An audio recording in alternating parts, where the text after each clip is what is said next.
Hello guys, welcome to our channel. ఈరోజు నేను మీ ముందుకి ఒక సినిమా గురించి రివ్యూ ఇవ్వడానికి అయితే వచ్చాను. ఆ మూవీ ఏంటంటే సైంధవ్. ఈ సైంధవ్ మూవీలో మన డైరెక్టర్ అయితే శైలేష్ కొలను హిట్ మూవీ తీశారు కదా అతనే. అండ్ యాక్టర్స్ విషయానికి వస్తే మన వెంకటేష్ అండ్ శ్రద్ధ శ్రీనాథ్ గారు అండ్ రుహాని శెట్టి కూడా ఉంది దీంట్లో.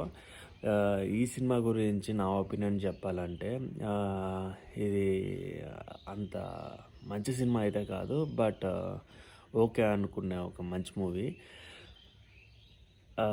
కొన్ని సినిమాస్ ఉంటాయి కదా, కొన్ని సినిమాస్ వచ్చి పేపర్ మీద బాగుంటాయి కానీ తెర మీద బాగుండవు అంటారు కదా, అలాంటి సినిమాలు ఇది ఒకటి. అంటే ఏంటంటే మన వెంకటేష్ కూతురికి అయితే ఒక డిసీజ్ అయితే వస్తుంది. ఆ డిసీజ్ వ్యాక్సిన్ కాస్ట్ వచ్చి 17 crores. ఆ 17 crores తను దాన్ని ఎలా తెచ్చుకున్నాడు అనే దాని గురించి. అండ్ సైంధవ్ అనేది ఫ్లాష్ బ్యాక్ సూపర్ అనుకునే విధంగా అయితే బ్యాక్డ్రాప్ స్టోరీ అయితే ఏమీ చూపించలేదు. అండ్ ఈ యొక్క మూవీ అయితే సమ్ ఆఫ్ ద సీన్స్ అయితే ఇల్లాజికల్ సీన్స్ అయితే అనిపించాయి నాకైతే. అదేంటంటే మెయిన్ ఉంటారు కదా హీరో వచ్చి ఇంటర్వెల్ బ్యాంగ్ డోర్ వేసేస్తారు. అంటే అందరూ గన్స్ పెట్టుకొని కాలుస్తూ ఉంటారు, డోర్ వేస్తారు. డోర్ తీసిన తర్వాత గన్స్ ఎవరు కాల్చరు, అంటే అట్ట పెట్టుకుంటారు. మన హీరో వచ్చి ఆ గన్ తీసుకొని కాల్చి ఆ గన్ను తీసుకొని ఇంకో దగ్గరికి వెళ్ళేటప్పుడు అప్పటికీ కాల్చట్లేదు. ఇలా కొన్ని scenes and some of the worst scenes అయితే ఈ సినిమాలో అయితే ఉన్నాయి. అండ్ కొన్ని ఫైట్స్ అయితే చాలా బాగున్నాయి. అదే చెప్తున్నా కదా, స్టోరీ అయితే మంచి స్టోరీనే, కానీ ఎగ్జిక్యూషన్ సరిగ్గా లేదు. మన శైలేష్ కొలను తర్వాత హిట్ 2 మూవీ తర్వాత వస్తున్న ఇలాంటి సినిమా కాబట్టి ఖచ్చితంగా ఒక భారీ హిట్ అవుతుందని అయితే అనుకున్నాం సైంధవ్ అనేది, బట్ అవ్వలేదు.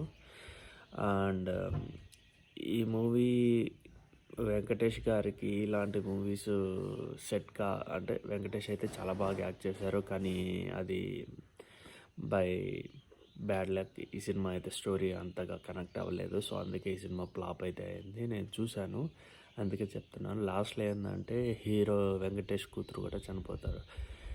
ఇప్పుడు ఇంకొక విషయం ఏంటంటే సైంధవ్ ముందు బ్యాక్డ్రాప్లో తను ఈ విధంగా వీళ్ళకి విలన్స్ సైడ్ వర్క్ చేసే విధంగా అయితే చూపించారు. కానీ ఒకనొక టైంలో ఏంటంటే 17 crores కోసము వాడు ఇంత సంపాదించి 17 crores ఆ వ్యాక్సిన్ కొనుక్కోలేడా అనే విధంగా కూడా అనిపించింది.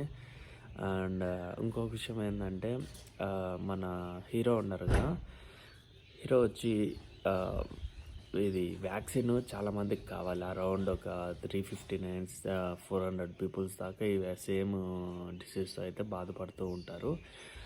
అండ్ ఇక్కడ మన వెంకటేష్ గారు సైడ్ రావడానికి కారణం ఒకే ఒకటి, అంటే పిల్లల చేతికి గన్స్ ఇవ్వకూడదు అనే ఒక కారణంతో.